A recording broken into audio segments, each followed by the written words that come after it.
Alright, so today I'm back with yet another chapter review. However, today I'm going to do my first chapter review on episode Nagi.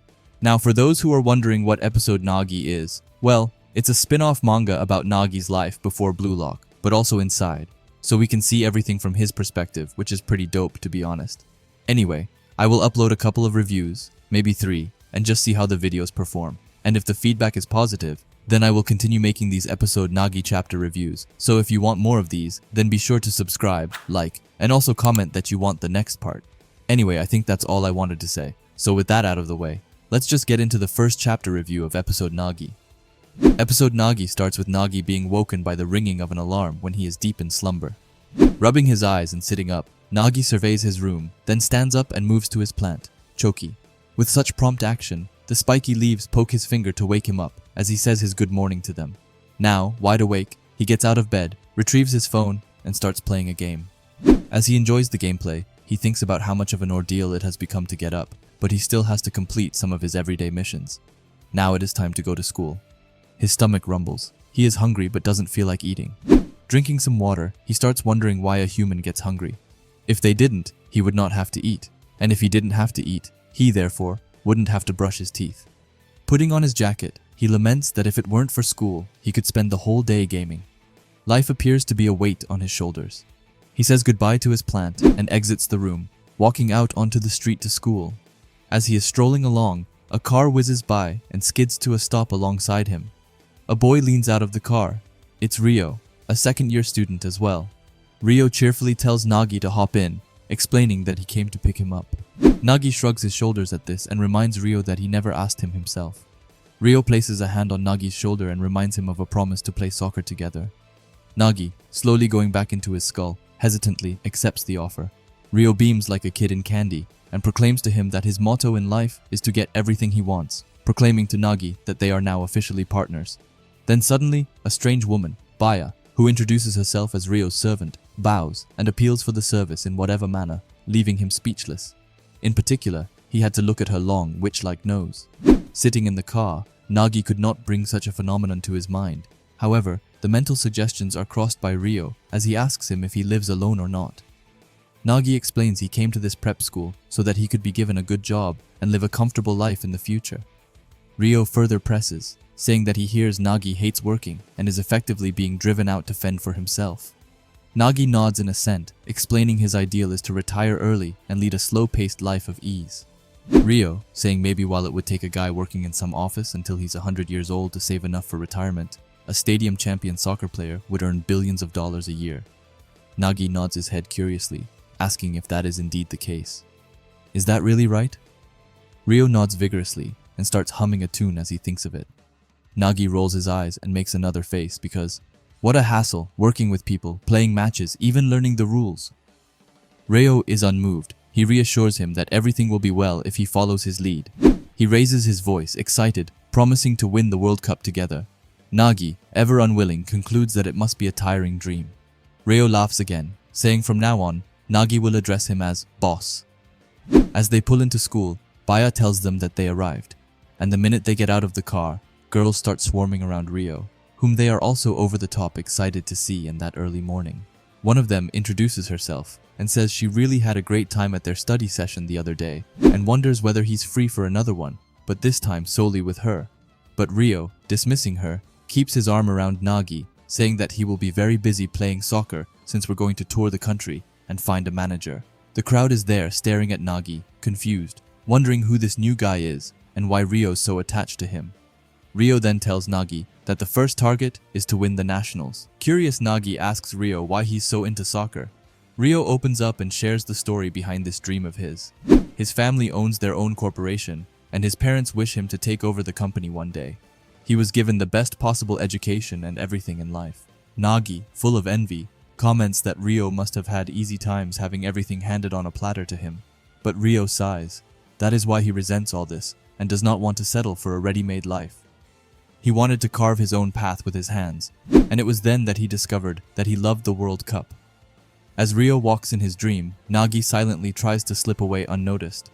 Reo catches a glimpse of him and tells him to wait, but Nagi waves weakly goodbye at him, hoping to dissuade Reo from probing the matter any further, but Reo is already thinking of what he can say or do to encourage Nagi to continue involvement.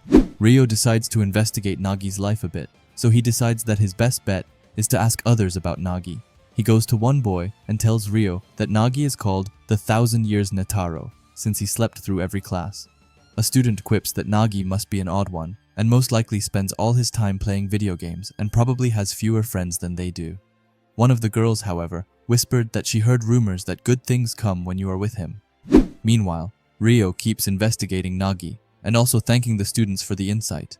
He confirms that Nagi is always alone, and with that information in hand, resolves to start watching him closely and initiate the next stage of his plan on how to bring Nagi into his dream. As the class starts, Nagi is sitting drowsily in his chair, fast asleep. Later, in the classroom, Reo is sitting, watching Nagi. He knows that they don't share any other classes than this one, which is why he's got to investigate Nagi right here and now. He looks closely at Nagi, wondering if people like this could sleep all day long. He almost even suspected that Nagi was really dead. But then, in the most odd twist of all, Nagi suddenly stirs awake. Then the teacher calls on Nagi to answer a question, however. As he's been secretly sleeping and eating melon bread, he doesn't know the answer, so he just stands up a bit confused, and instead asks the teacher if he's interested in some melon bread. The teacher is obviously unimpressed by this answer, and tells Nagi that they should stand there for just a little longer as punishment, before Nagi promptly disobediently sinks into the seat again. Reo watches the scene, silently accusing him of sitting again, and decides that Nagi has neither any motivation in life nor common sense.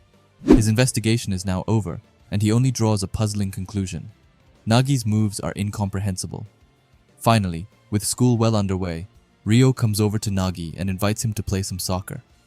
Nagi is astonished at Rio's persistence and queries Reo as to why he is being so persistent. With this said, Reo is convinced that Nagi has some gift, as he remembers that the way Nagi handled his smartphone made him feel goosebumps.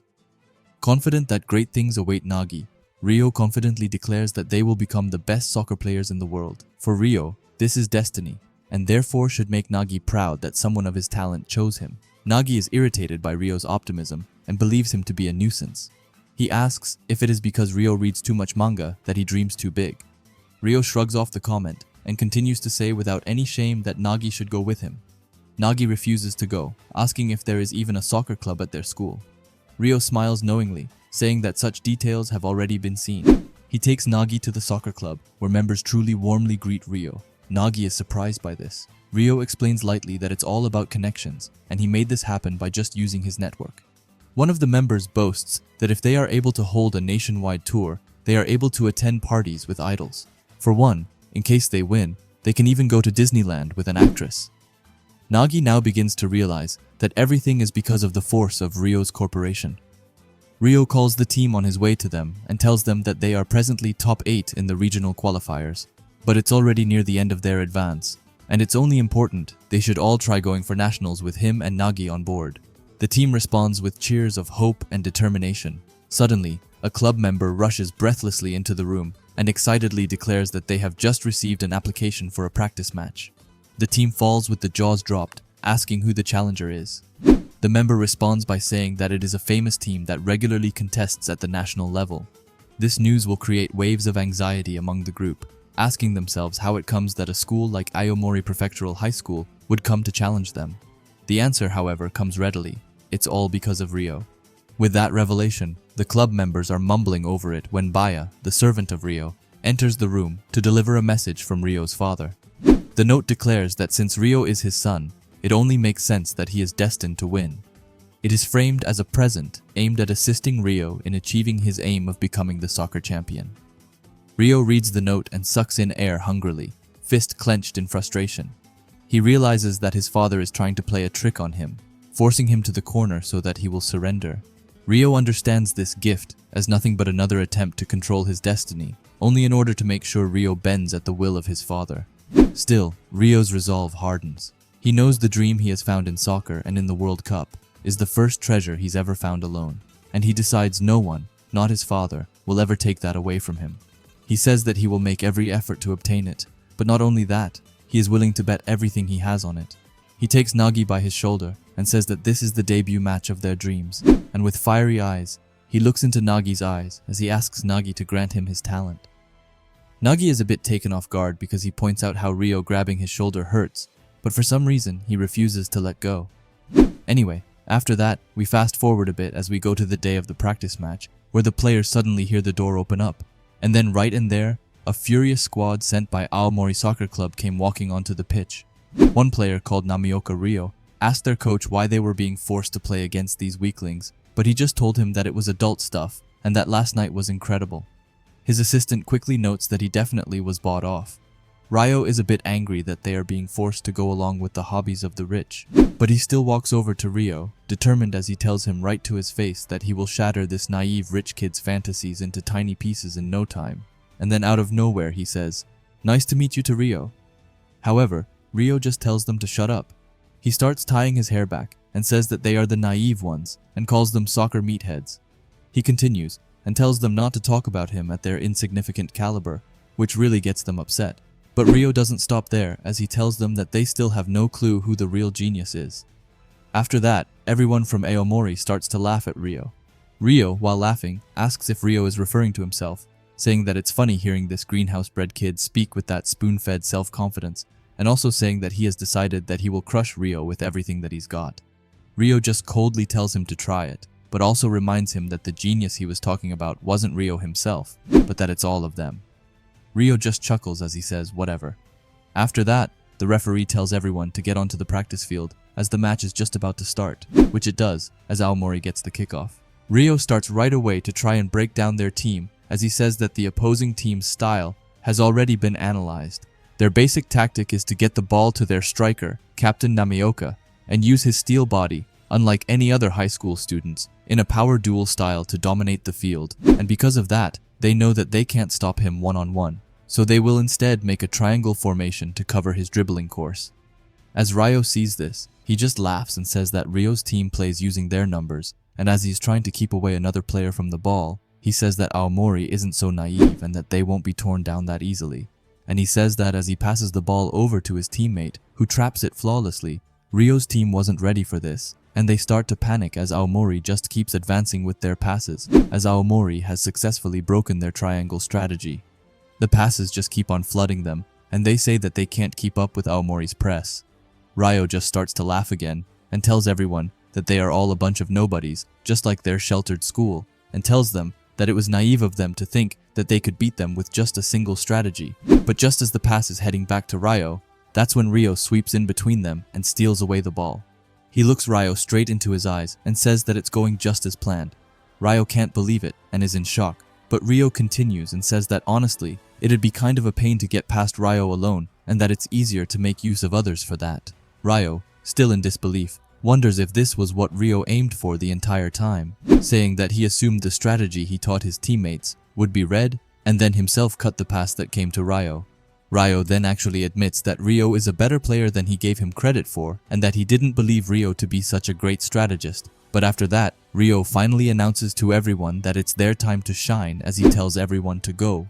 Ryo has the ball and thinks that if they switch up whenever he gets the ball, then both wings run forwards, spread out, and create a wide gap, which would leave the center wide open. And then with that space in the center, Ryo will use it and trade short distance passes to build up momentum with a low chance of losing the ball. The Aomori player screams that they are struggling, and that they can't tell whatever the players will pass in or outside, and others are simply having trouble of catching up to the ball.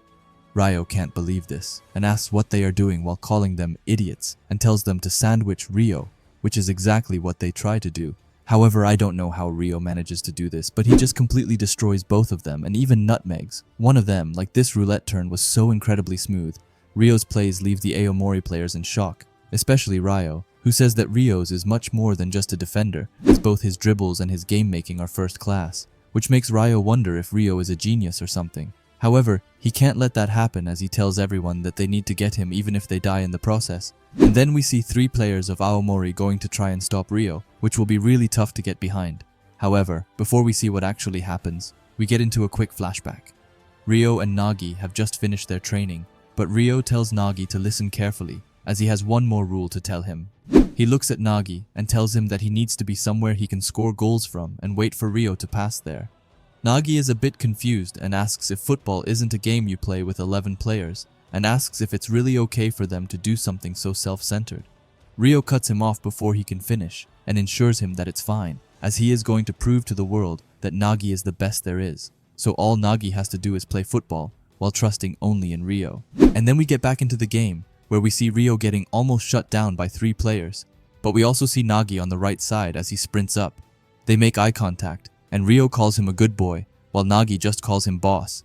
Anyway, with Nagi there, Reo finds an opening between 2 of the guys to send away an amazing crossover to Nagi. The precision was perfect, and it was like Reo was threading a needle.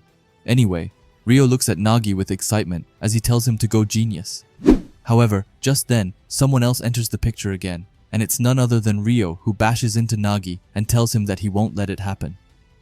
Reo looks furious as he admits that they were actually pretty good at getting past their defense. However, he still has his amazing striker sense himself, and with that knowledge, he puts his hand on Nagi's back and kind of turns him around. He laughs and says that Nagi can't make a decent shot without the right positioning, especially if he's even facing away from the goal.